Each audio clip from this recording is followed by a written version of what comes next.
अस्सलामुअलैकुम रहमतुल्लाहि व बरकातुहू। नाज़रीन, मैं एहतशाम निज़ामी कासमी। आज 16 अक्टूबर 2025 बरोज़ जुमेरात है। दोस्तों, इस वीडियो में हम दो ख़बरों से आप लोगों को आगाह करेंगे। सभी देखने वालों से अपील है वीडियो को मुकम्मल देखें। पहली खबर है, उत्तराखंड में यकसा सिविल कोड नाफिज करने के ख़िलाफ़ सदर जमीयतुल उलमा हिंद मौलाना अरशद मदनी की हिदायत पर दाखिल की गई अहम पेटिशन पर गुज़िश्ता रोज़ यानी 15 अक्टूबर 2025 को उत्तराखंड हाई कोर्ट में समाअत अमल में आई, जिसके दौरान जमीयतुल उलमा की जानिब से पेश हुए एडवोकेट ने अदालत को बताया कि हमारी पेटिशन के ख़िलाफ़ दाखिल हल्फनामे की नकल उन्हें समाअत से महज 5 मिनट पहले फराहम की गई। वकील ने रियासती हुकूमत के वकला के इस इक़दाम पर अदालत के सामने सख्त एतराज़ किया और कहा कि 70 सफ़हात पर मुश्तमिल जवाबी हल्फनामे में रियासती हुकूमत ने क्या तहरीर किया है, इसका मुताला करने के बाद ही इसका जवाब दिया जा सकेगा या फिर बहस की जा सकेगी। इस पर उत्तराखंड हाई कोर्ट के चीफ जस्टिस ने तमाम अर्जी गुजारों से कहा, जो हुकूमत ने हल्फनामा दाखिल किया है उसे देख लीजिए किस हद तक तरमीम कर रही है और इससे आपकी शिकायत का इजाला हो रहा है या नहीं। इस पर जमीयतुल उलमा हिंद के वकील ने कहा कि हमने मुकम्मल यकसा सिविल कोड कानून को ख़त्म करने के लिए पेटिशन दाखिल की है। आज चीफ जस्टिस ने यह भी कहा कि जितने लोगों ने यूसीसी कानून के ख़िलाफ़ पेटिशन दाखिल की है वो एक दूसरे को अपनी पेटिशन शेयर कर दे ताकि इससे सुनवाई में आसानी हो। चीफ जस्टिस ने रियासती हुकूमत की पैरवी करने वाले वकला से कहा कि आप तरमीम के बारे में सोच रहे हैं और किस तरह की तरमीम करने जा रहे हैं, इसकी साफ साफ वजाहत करें।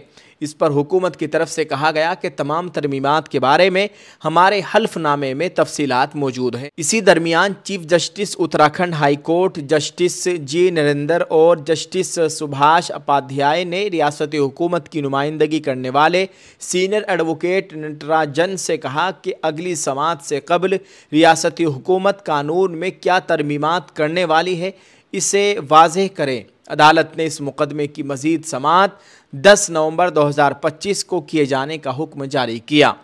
वाज़ेह है कि इससे कबल की समाअत के दौरान जमीयतुल उलमा हिंद की तरफ से सीनियर एडवोकेट कपिल सिब्बल ने बेंच के सामने दो अहम बातें रखी थी। पहली एक लिस्ट 3 एंट्री 5 के तहत किसी सूबाई हुकूमत को यकसा सिविल कोड बनाने और उसे नाफिज करने का इख्तियार नहीं है।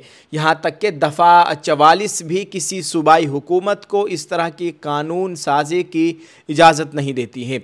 दूसरी अहम बात उन्होंने ये कही थी कि इस कानून से शहरियों के उन बुनियादी हुकूक की खिलाफ वर्जी होती है जो आइन की दफ़ा 19, 14, 21 और 25 में दिए गए हैं।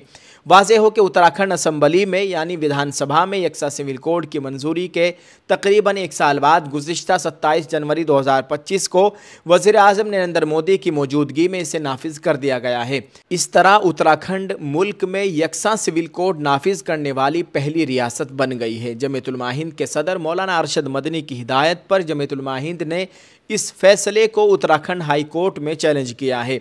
अपने मौक़िफ़ के दिफा के लिए जमीयतुल उलमा हिंद ने मुल्क के सीनियर वकला की खिदमात हासिल की हैं।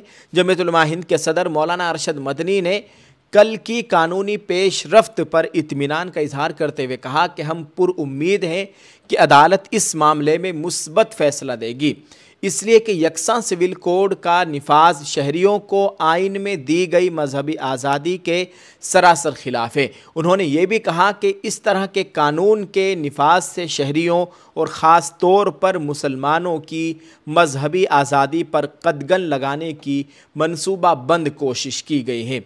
अब देखते हैं इस कानून में और क्या तरमीम होती है, आगे क्या होता है। अल्लाह ताला खैर फरमाए। सरासर ये कानून मज़हब इस्लाम से, शरीयत से टकराता है। अगर ऐसा होता है फिर मुसलमानों को बड़ी मुश्किलात का सामना करना पड़ेगा, क्योंकि वो शरीयत पर अमल करते हैं। शरीयत के ख़िलाफ़ जाएंगे तो फिर वो मुसलमान ही नहीं रहेंगे और उनको बहुत ही ज़्यादा परेशानी का सामना करना पड़ेगा। अल्लाह ताला हम सब के हाल पर रहम फरमाए, हमारे ईमान व अमाल की मुकम्मल हिफाजत फरमाए, आमीन। दोस्तों, एक और ख़बर से आप लोगों को आगाह करते हैं। मैं मुर्गी चोर हूँ, मुझे सिक्योरिटी कैसे मिलेगी, भरोसा नहीं। आज़म खान ने वाई कैटेगरी की सिक्योरिटी लेने से इनकार कर दिया। दोस्तों आपको बताएं, समाजवादी पार्टी के सीनियर लीडर और साबिक काबीना वजीर आजम खान ने वाई कैटेगरी की सिक्योरिटी से इनकार कर दिया है। उन्होंने कहा, जब तक हुकूमत की तरफ से तहरीरी हुक्म नहीं मिलता मैं सिक्योरिटी कबूल नहीं करूंगा। आजम खान ने कहा कि मैं मुर्गी चोर और बकरा चोर हूं, मुझे 21 साल की सज़ा है तो मुझे सिक्योरिटी कैसे मिल रही है? मुझे यकीन नहीं कि वर्दी में कौन है। एसपी लीडर ने कहा कि जब एक बार के एमएलए को मरकज़ी हुकूमत से जेड कैटेगरी की सिक्योरिटी मिल सकती है तो सिर्फ मुझे ही क्यों वाई कैटेगरी की सिक्योरिटी दी गई है? मुझे भी मेरे मुखालिफिन की तरह सिक्योरिटी फ़राहम की जाए। मेरे मुखालिफिन के पास मरकज़ी हुकूमत के कमांडोज़ हैं। आज़म खान ने कहा, मैंने आज उस कांस्टेबल को ये भी बताया कि मैं उस वक्त तक सिक्योरिटी कबूल करने के लिए तैयार नहीं हूँ जब तक मुझे इस बात की तस्दीक करने वाला तहरीरी जवाब नहीं मिलता कि मुझे ये फ़राहम की गई है।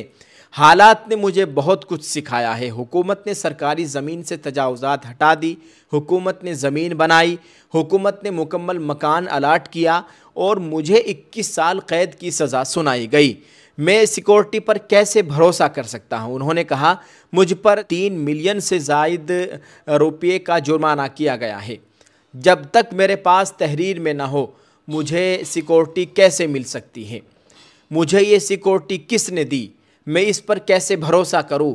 खाकी वर्दी में मलबूस ये मुसल्लह अफराद उत्तर प्रदेश हुकूमत के हैं या किसी और के, या कौन है ये लोग जो हथियार बंद मेरे साथ रहेंगे? उन्होंने तंज़िया अंदाज में कहा, मीडिया रिपोर्ट्स कहती है कि मैं सज़ा याफ्ता मुजरिम हूँ जिसे सिक्योरिटी नहीं मिल सकती, तो अब मैं कैसे हासिल करूं?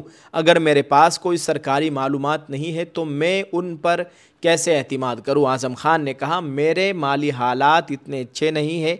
मैंने एक पैगाम भेजा है जिसमें कहा गया है कि अगर आप सिक्योरिटी फ़राहम कर रहे हैं तो मेरे पास उन्हें रखने के लिए गाड़ी नहीं है। वाई कैटेगरी के मेंबरान को सब कुछ फ़राहम करते हैं, मुझे ऐसा कुछ नहीं मिला। यहाँ तक कि एक मुद्दत के एमएलए के पास भी 2 बंदूक बरदार होते हैं। हर कोई कहेगा कि मरहूम एक शानदार आदमी थे। आज़म खान ने कहा, पहली बार के एमएलए के पास Z+ सिक्योरिटी से लेकर सेंट्रल फोर्स के कमांडोज तक होते हैं। अगर आप सिक्योरिटी फ़राहम करना चाहते हैं तो कम अज़ कम मेरे मुखालिफिन की तरह की सिक्योरिटी फ़राहम करें। मेरे पास एक कांस्टेबल था लेकिन अब मुझ में टूर्स पर जाने की हिम्मत नहीं है। मैं इलाज के लिए दिल्ली जाता हूं और अकेला ही वापस आता हूं। अगर कुछ होता तो असम्बली में सिर्फ ये कहता कि कौन जिम्मेदारी कबूल करेगा। अफसोस के साथ उन्होंने ये भी कहा कि फिर बाद में लोग ये कहते और ये कहेंगे कि बड़ा शानदार आदमी था। नाज़रीन, आप इस ख़बर के ताल्लुक़ से क्या कहेंगे? कमेंट में अपनी राय ज़रूर पेश करें। आज़म खान ने फ़िलहाल सिक्योरिटी लेने से इनकार किया है और उसकी बहुत सारी वजूहात बताई है। हमने भी कुछ वजूहात आपको बता दी हैं। आप इस ताल्लुक़ से क्या कहेंगे? कमेंट में अपनी राय ज़रूर पेश करें और इस वीडियो को शेयर करते जाएँ। शुक्रिया। अस्सलामु अलैकुम वरहमतुल्लाहि वबरकातुहू।